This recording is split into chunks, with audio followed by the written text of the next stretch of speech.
Well, hello from Southern Ontario, Canada.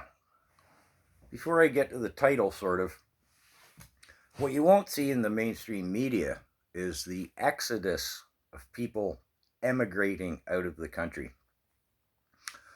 They're taking their brains, their talents, their business, themselves, and their money, and they're leaving the country at unprecedented rates.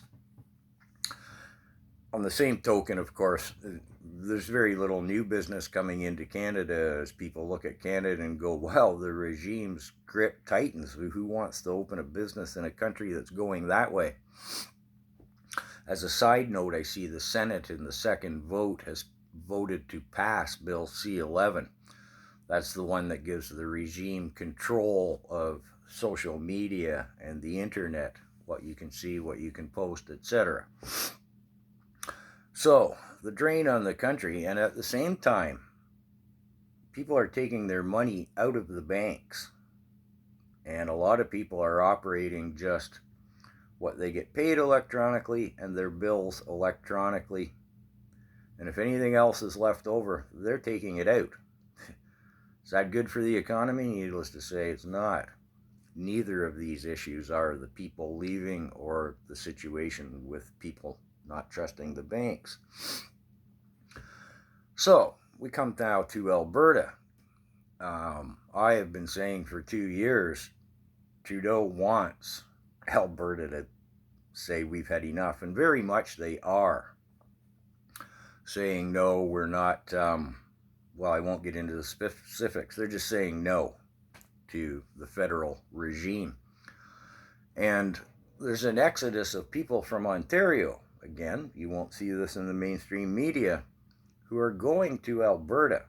Do they perceive it perhaps as it will be Fort Alberta, trying to remain the province, and perhaps the other two prairie provinces very much following, I won't say following, but going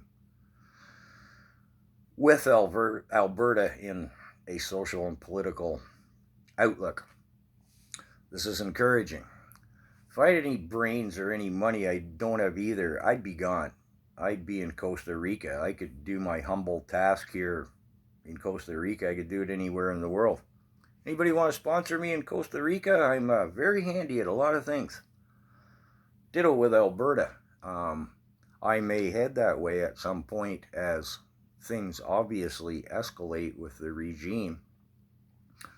And perhaps it will be Fort Alberta, which, again, not to disclude the other two provinces who are very much standing up against the regime.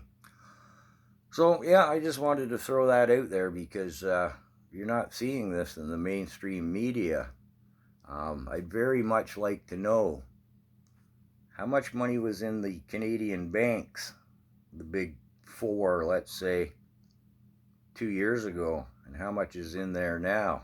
It would be very telling, wouldn't it?